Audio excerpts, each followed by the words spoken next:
Baada ya kila kitu, labda natamani ningempenda tena. Ningemhadithia kama zamani, vile vinavyoninyima raha sirini.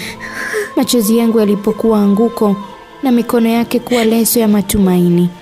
Ingewezekana kumweka kwenye nafasi aliyostahili. Labda angeelewa maumivu yangu. Karatasi yoyote ya maelezo ya uchungu aliisoma kwa sauti ya kichekesho. Yuko wapi aliyesema mapenzi ni lugha ya kila mwenye moyo? Mwambieni yangu haieleweki kwa sababu nimenyimwa sikio zamani sana. Nikipata nafasi ya kuusemea moyo wangu juu ya kuisha kwa mapenzi haya, nitamruhusu awe huru na tabasamu lake, aniache na upweke wangu. Siku moja nitamwambia. Maisha Podcast. Be inspired.